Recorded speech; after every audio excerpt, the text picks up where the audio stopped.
Hey, what's up guys? Welcome back to the channel. In today's video, I'm going to show you how I built this arched wall. Let's get started. Alright guys, so just for the sake of context, this is my parents' house and it has an open floor plan which they're really not crazy about. So they wanted to put some walls up to create some separation from the kitchen because as you can see, there's a hallway here that leads into the kitchen and you can access it from the living room. So in addition to creating some separation, putting a wall here in this hallway area would also give them more space to add some additional cabinets, which is something they also wanted to do.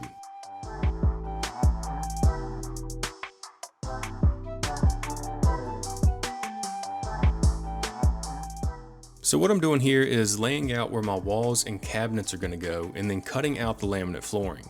Because laminate flooring is supposed to be a floating floor system, you don't want to frame your walls directly on top of it, especially if you plan on screwing your walls down to the floor, which is exactly what you should do.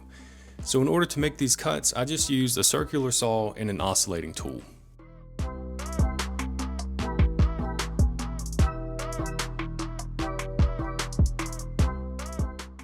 After getting everything cleaned up, I started measuring for my first wall. I started by cutting and installing my top and bottom plates and then moved on to the studs.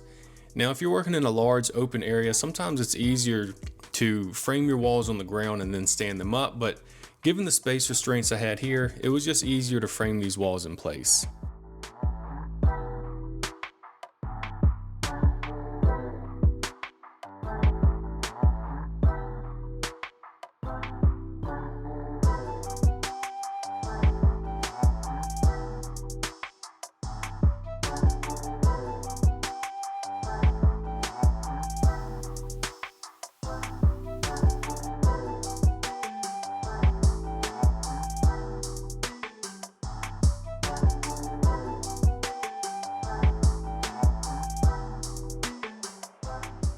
With most of the framing done, it was now time to construct the header for the archway.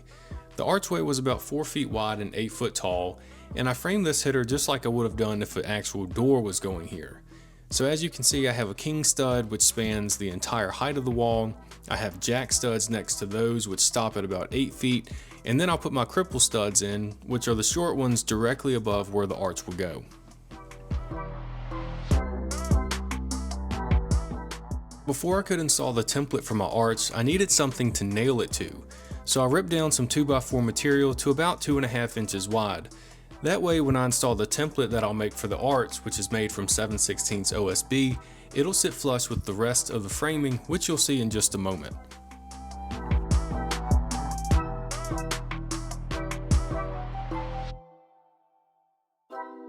So in order to make the arch, you first need to know how wide your opening is. In this case, it was 48 inches. So I measured out 48 inches on both sides of the OSB and snapped a chalk line across it. Then I divided that number by 2 to give me my radius, which was 24 inches.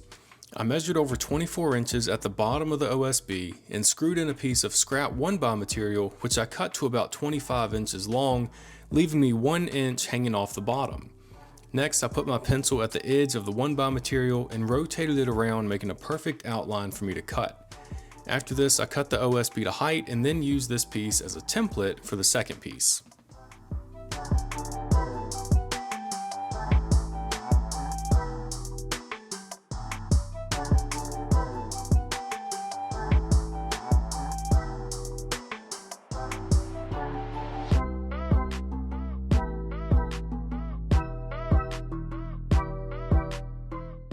With both of my arches cut, it was time to get them installed.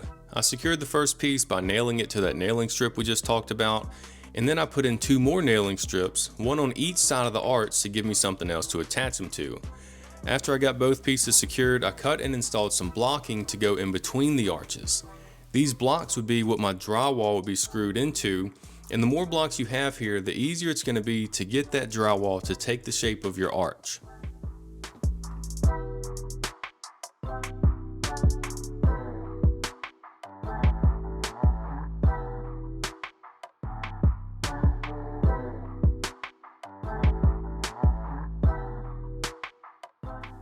With the blocking done, I could begin hanging my drywall. This process is pretty simple. I just started at the top and screwed it into each of the studs using 1 5/8 inch drywall screws. And as you can see, I screwed some blocks into my framing to help hold the drywall in place while I got it screwed down.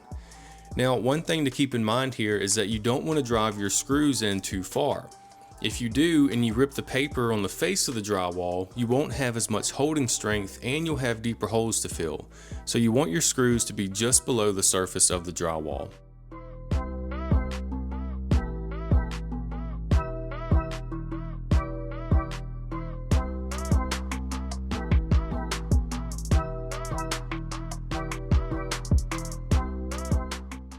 With all the drywall in place, I can now make the cutout for my arch, and for this I just use an oscillating tool. After I get this arch cut out, I hung the drywall on the other side of the wall and on the wall in the hallway. For the hallway wall, I had to cut the drywall to fit, and really the best way to do this is simply to score it with the razor knife, snap it, and then cut the backing where it's still attached.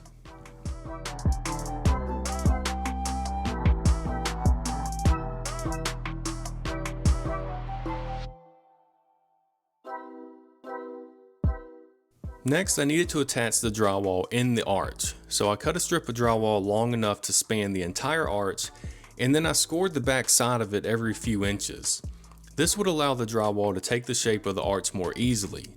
To install it, I hold it in place as best I can and I screw it into the blocks that I previously installed. This process is a bit cumbersome and tedious, and you do need to be careful that you don't let the drywall break, but as you can see, it can be done by yourself.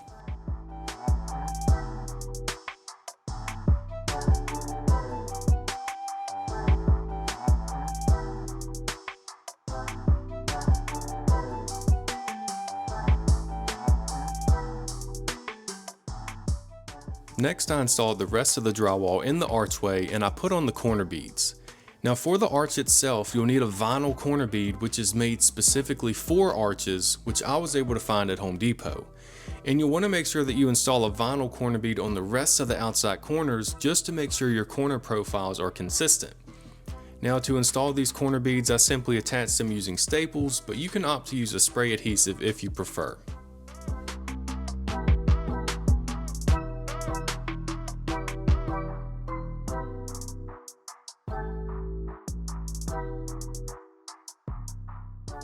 With all the drywall hung and the corner beads installed, it was time to start mudding and taping. Now, full disclosure here, this was my first time attempting to finish drywall, so I'm by no means a professional. So if you've done drywall before and have any tips you'd like to share regarding process or technique, feel free to let me know in the comments. But for the sake of explanation, I start by pre-filling the butt joints and the areas where the new drywall meets the old drywall. After that dried, I began taping and mudding all of my joints and mudding the arch, which was a bit of a challenge given my lack of experience and the technique required to do this efficiently, which obviously I haven't mastered. But overall, this was a good experience and I learned a lot.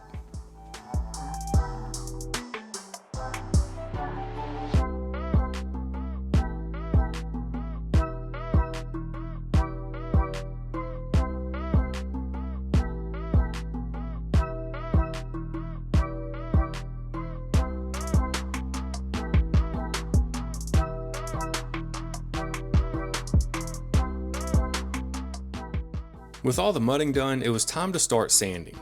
Now I bought this pole sander to use, but for some reason the sandpaper kept digging into the wall on the edges and gouging it, so I had to switch over to hand sanding, which I wasn't too happy about, as you can probably tell from the look on my face.